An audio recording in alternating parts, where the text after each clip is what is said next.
Olá, estamos começando mais um Farofa Crítica, um programa onde pensar é o nosso principal ingrediente. A cada programa, intelectuais, ativistas, artistas e outros arteiros comentam sobre temas contemporâneos. Farofa Crítica é uma produção do CELAC, em parceria com o Departamento de Jornalismo e Editoração da ECA USP e apoio do Instituto de Estudos Avançados, o IEA da USP.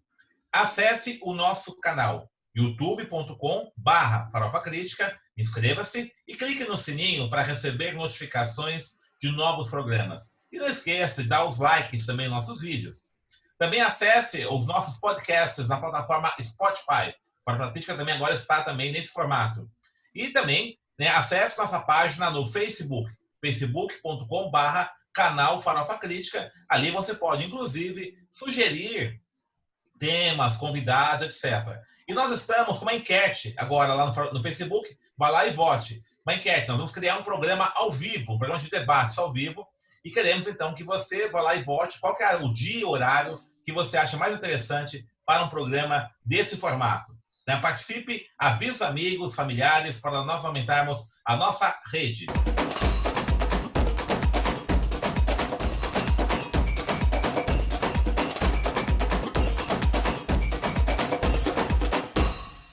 E o Farofa Crítica de hoje recebe Marcos Lauro, jornalista, podcaster, produtor de conteúdo. Marcos Lauro trabalhou também na redação da Editora Abril, Rolling Stones, Billboard e depois também na administração de páginas Viagem de Turismo, VIP, Rádio Dourado. E atualmente ele é diretor da agência Orfeu Digital. Marcos, obrigado por ter aceito nosso convite, nesse meio dessa quarentena, Estamos aí no meio da pandemia, essa loucura toda, E você fundou essa agência com o objetivo de facilitar a comunicação entre músicos e os meios de comunicação. O que te motivou a fazer isso? Por que você resolveu, depois dessa experiência no jornalismo tradicional, caminhar para esse tipo de atividade? Boa, professor. Em primeiro lugar, obrigado pelo convite. Uma honra estar aqui com você e uma responsabilidade nesse canal repleto de gente pensante. É uma responsa, muito bom. Bom, é o seguinte, como você mesmo falou, eu sempre trabalhei em redação, Primeiro na Editora Abril, não ligado à música num primeiro momento. Depois comecei a escrever na Rolling Stone, fui editor da Billboard Brasil. E a gente vê o cenário do jornalismo como um todo já vem em crise há algum tempo, As redações cada vez mais enxutas, alguns problemas que acontecem no dia a dia de quem trabalha em redação.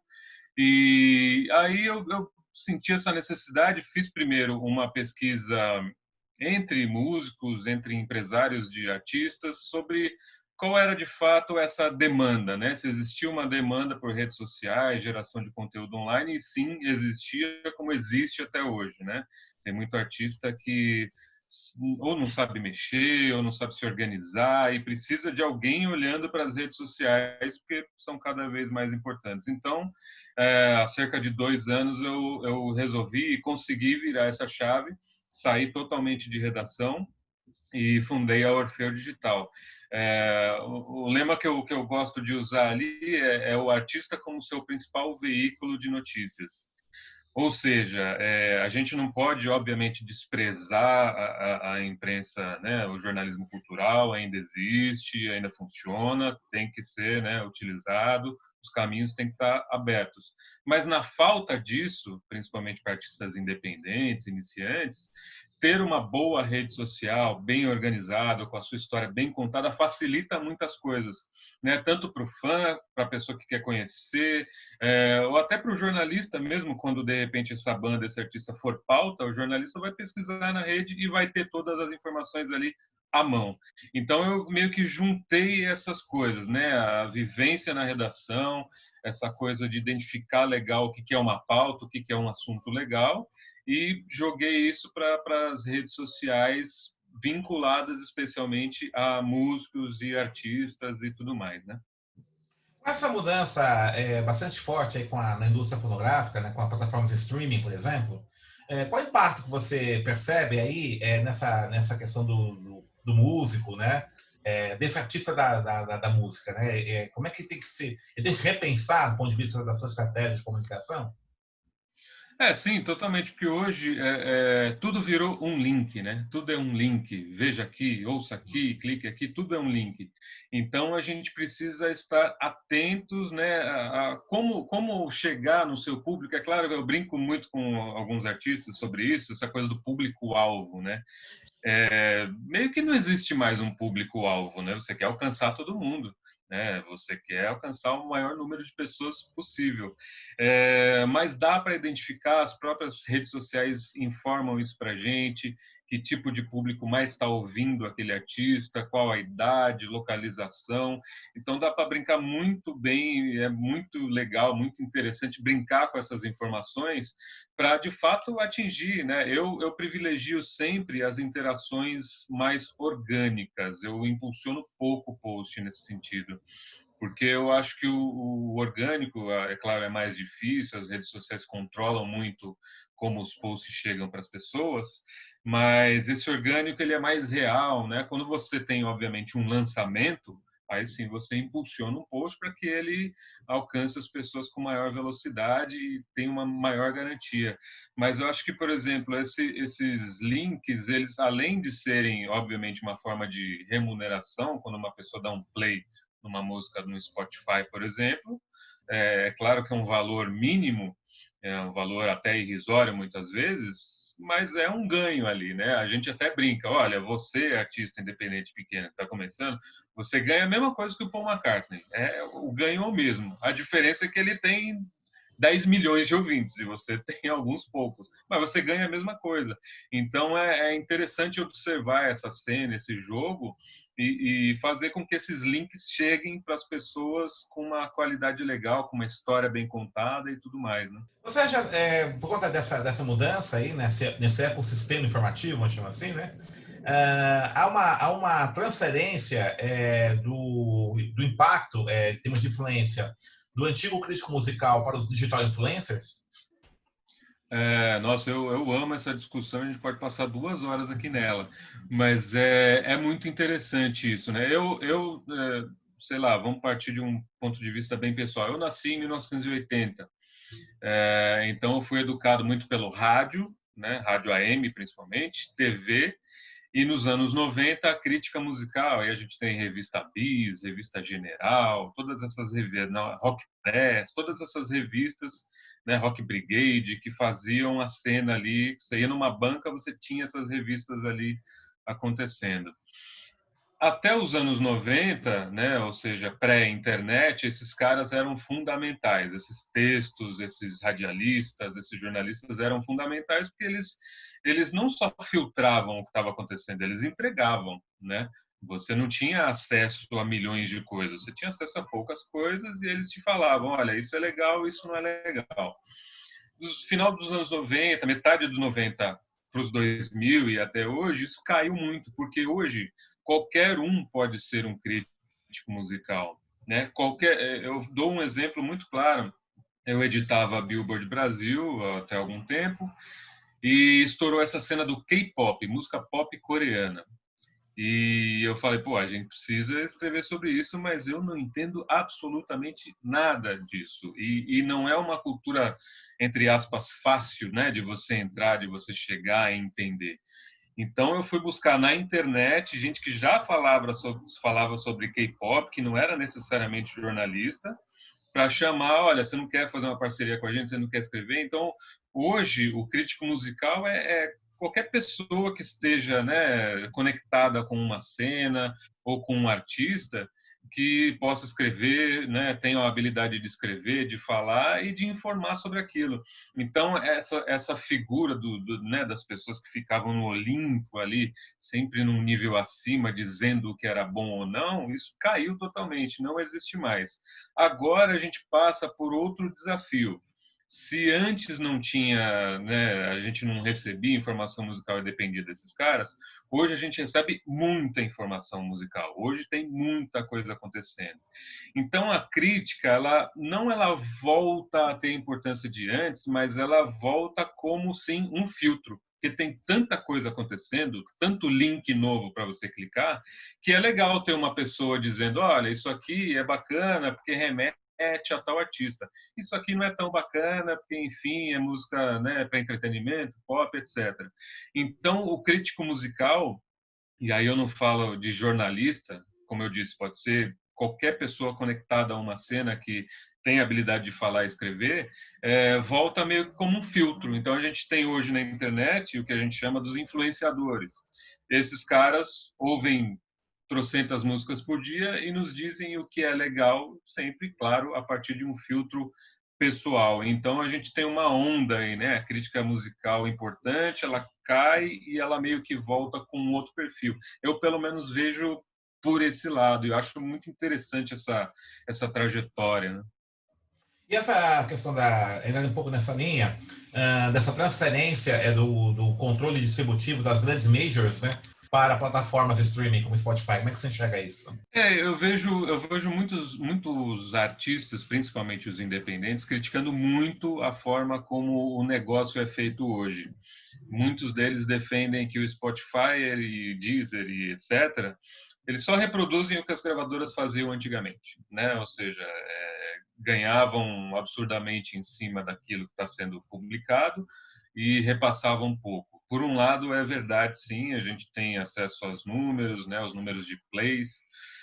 Um Spotify da vida, por exemplo, para cada play que você dá numa música, ele paga, em média, é um valor que flutua, né? Ele paga, em média, 0,007 dólar, né? Ou seja, não é nem centavo, né? É uma casa para trás ainda. Então, isso é muito pouco, obviamente. Mas às vezes a gente tem que enxergar essas lojas de streaming, essas plataformas de streaming, como uma forma de ter capilaridade, uma forma de chegar nas pessoas, né, com mais efetividade. Porque antes era muito engraçado, eu estava reouvindo umas entrevistas antigas que eu tenho aqui guardadas e tal. Uma vez eu fui entrevistar aquela banda Autoramas, que está na cena até hoje, é um grande exemplo de música independente no Brasil, de como pode ser bem feito. Eu fui entrevistar eles uma vez, eles estavam lançando um clipe e era numa época que só tinha MTV que passava clipe. Aí eu pergunto pro Gabriel, o vocalista, pô, e aí, se a gente quiser ver o clipe, como é que faz? Aí ele, tá na programação da MTV, só tinha um canal, né? E hoje não, eu posso ver no YouTube, eu posso ver no Vimeo, eu posso jogar direto nas redes sociais, no Facebook. Então, eu acho que a gente tem que enxergar essas plataformas, tanto as que rendem grana, quanto as que não rendem grana, como o Facebook, por enquanto, como uma forma de capilaridade. São jeitos de chegar nas pessoas. Se a gente ficar olhando só para a remuneração, a gente acaba ficando sem caminho de novo. Vai vender o CD na lojinha online de novo, como era antigamente, 10 pessoas vão comprar, né? Então, eu acho difícil. As críticas são válidas, são importantes para o negócio melhorar, mas eu vejo como um caminho, sei lá, meio que único até. Ô, Marcos, nós estamos vendo agora nos últimos tempos, até por conta aí do isolamento social, né, da quarentena, esse fenômeno das lives, né? Então, artistas fazendo lives e tal, né? Você acha que isso pode inaugurar uma nova forma também de relação aí do artista, do músico com o seu público? Como é que você vê isso? Essa tendência pode fixar quando a gente sair desse isolamento? Eu não sei se fixar, mas eu já ouvi de muito músico brincando assim, pô, tô adorando tanto fazer de casa que eu não vou sair mais não, vou fazer show só aqui mesmo, tá tudo ótimo. Acho que fixar talvez não. Bom, a gente tem o Instagram colocando agora remuneração, né, uma forma de remunerar lives. Facebook deve vir com alguma novidade em breve. A gente tem o Twitch, né, que não sei se todo mundo conhece, não é o Twitter, é o Twitch, que é uma rede social que ela surgiu inicialmente para gamers transmitirem jogos online. Então o cara tá lá jogando Counter-Strike, sei lá o quê, e ele transmite ao vivo isso. E tem muito músico agora usando o Twitch. Muitos DJs, até um DJ super amigo está usando, e lá você tem formas de remuneração direta. A pessoa clica no botão, a grana vai para quem está fazendo o streaming. Então, são novas formas que a música está conhecendo. Os gamers já conheciam e a música está chegando nelas agora. Então, acho que não só essa relação comercial com a coisa, mas a relação de comodidade, né? Um artista, por exemplo, que não consegue vender show para muitos lugares, faz parte de uma cena muito ali reduzida, ele pode transmitir mundialmente a qualquer momento. O cara lá em Rondônia pode ver um show dele. Então, isso é legal. Então, essa relação é engraçado, acaba ficando até mais próxima, né? O fã que mora lá longe, que nunca teve a oportunidade de ver o cara ao vivo, está vendo. Então, acho que pode ser um caminho interessante, sim. Inclusive, até eu acredito numa forma híbrida que já foi testada há algum tempo, não funcionou, que tá rolando um show físico legal, e aquele show físico está sendo filmado e transmitido online para quem não é daquela cidade. E aí você cobra um ingresso, você cobra um valor ali menor e qualquer um pode ter acesso àquele show que está acontecendo naquele momento. Algumas plataformas já testaram isso há alguns anos. Não sei se não deu muito certo. A gente também está muito acostumado a não pagar por arte, não pagar por cultura, né? Tudo é no clique, tudo é, né? Enfim. Então isso é uma coisa que tem que ser talvez ensinada para o público, mas que pode ser um caminho também. Tem isso, né? A internet tem um pouco essa cultura, né? Da gente não pagar pelo que acessa, né? Você acha que é possível mudar um pouco essa cultura? Porque essa ideia, né, que é livre, né? Você vai lá, acessa, tal, né? Muito forte, né, ainda. Você, Sim, é, sim. é possível modificar isso? É uma luta árdua que já dura alguns anos, né? Desde do boom da pirataria lá nos anos Uhum. 90, quando os P2P, né, os programas começaram, né, a funcionar, né? Enfim, é uma luta árdua, mas eu acho possível. A gente está acostumado é isso. A gente liga o rádio, está tocando música. A gente liga a TV, está passando um clipe. A gente clica num link e vê uma música. Então a gente não tem essa relação de opa, peraí, deixa eu pagar R$ 5 aqui que seja para ter acesso a esse conteúdo. Poucos artistas conseguem viabilizar isso, né? Então é uma luta, tem que ser lutada, é importante. No seu trabalho na Orfeu Digital, quais têm sido assim, as grandes dificuldades que você encontra na hora de redirecionar os planejamentos de comunicação dos artistas, né? Como é que qual que é mais comum? Que tipo de dificuldade é mais comum? Ainda tem uma presença de uma cultura analógica ainda? Como é que você relata sua experiência sua aí na Orfeu?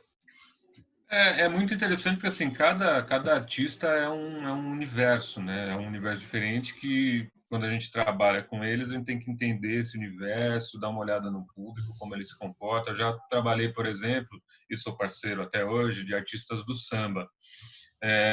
Samba a gente pode considerar, né? Não existe nenhum dado estatístico, obviamente, mas a gente pode considerar como o gênero mais popular do Brasil, talvez. Qualquer bairro que você for no Brasil tem uma roda de samba, né? Qualquer bairro, qualquer bar, você vai ali, tem uns caras batucando informalmente que seja, mas tem. Só que quando a gente tenta jogar esse conteúdo para a mídia, é muito difícil. A mídia de samba é muito difícil, porque a mídia vê só esses sambistas já que estão lá no topo, né, e que já fazem sucesso, que já chamam público naturalmente, e na hora de você inserir um nome novo, entre aspas, é muito difícil.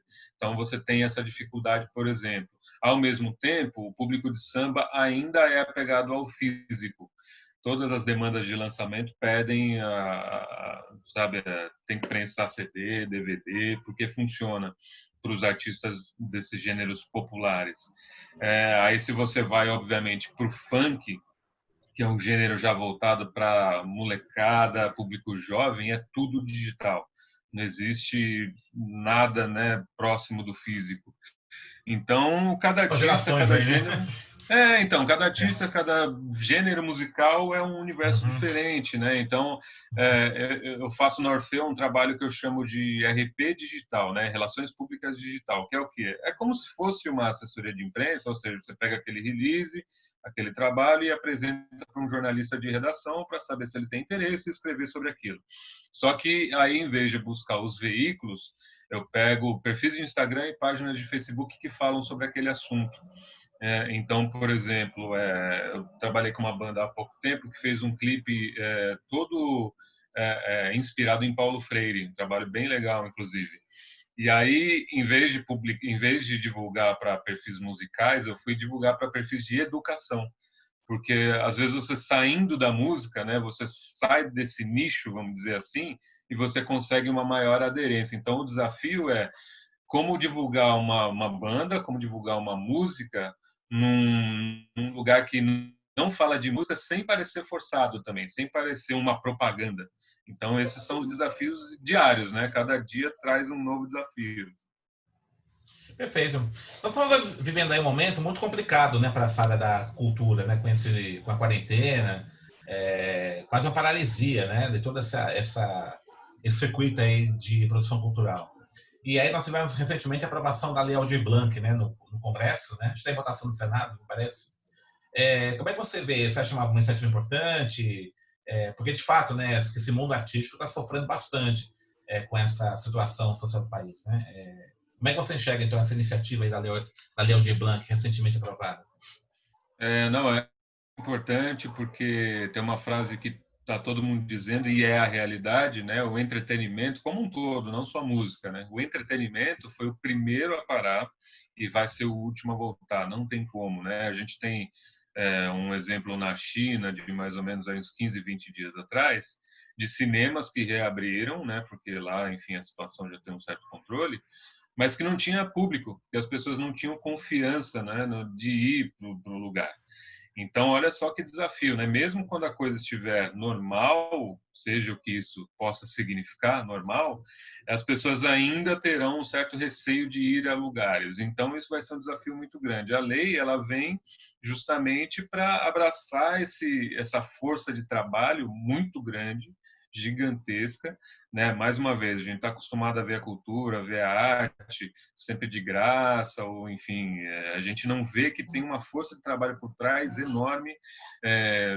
Eu tenho amigos, enfim, que vivem de produção, por exemplo, estão parados há 3 meses. Né? Já tem 3 meses de paralisação. Então, essa lei é muito importante, tardia, mas importante.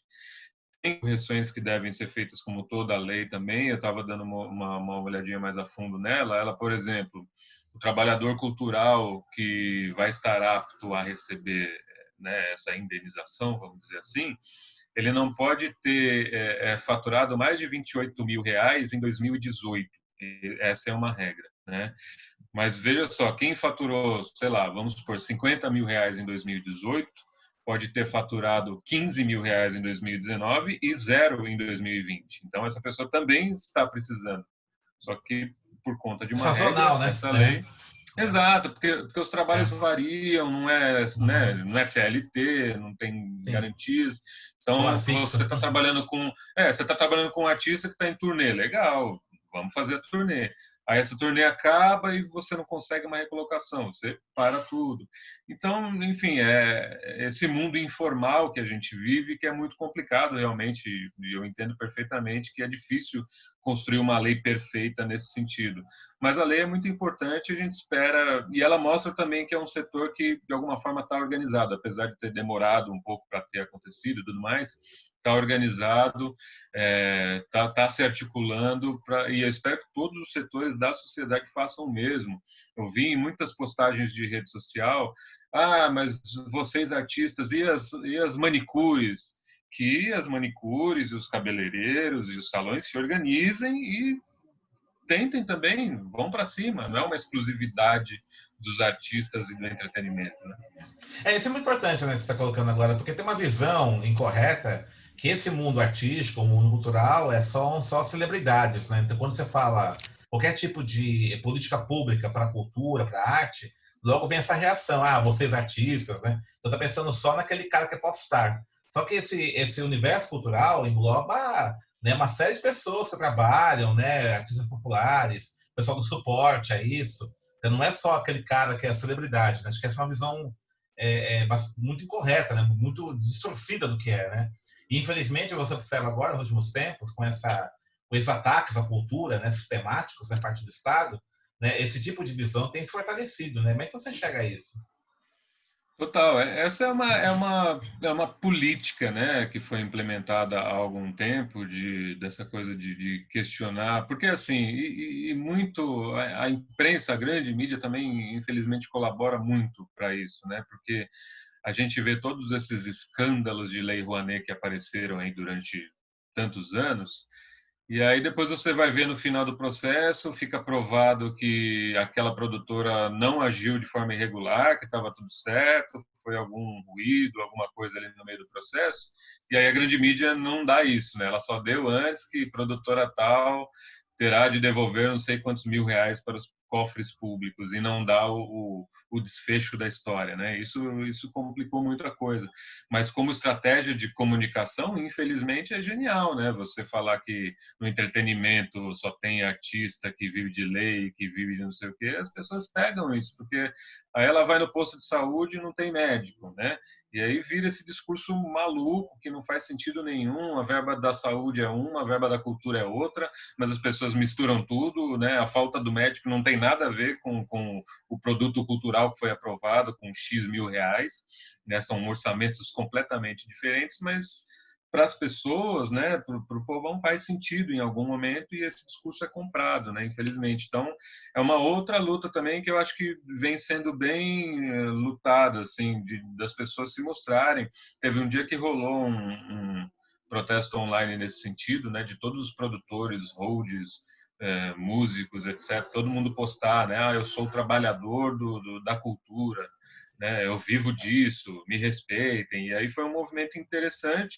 A gente não sabe até que ponto também saiu da bolha, né? A gente não sabe até que ponto o povo viu isso, mas foi interessante para marcar a posição. Isso é importante, sim.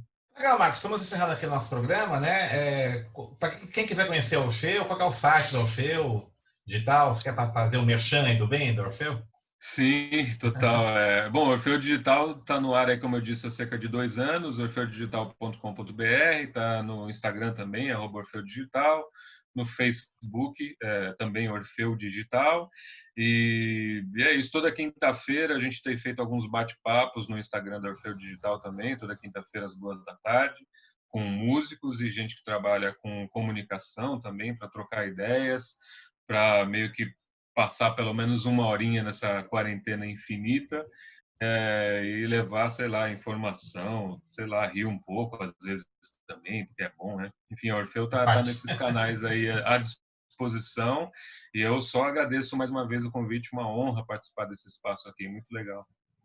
Obrigado, Marcos. Obrigado, Então, estamos professor. encerrando mais um Farofa Crítica, que hoje recebeu Marcos Lauro, da Orfeu Digital. Acesse o nosso canal youtube.com/farofacrítica, inscreva-se, clique no sininho para receber novas notificações. E também acesse nosso podcast na plataforma Spotify. E para encerrar, uma frase do Oliver Wendell Holmes. O mais importante da vida não é a situação em que estamos, mas a direção para a qual nós caminhamos.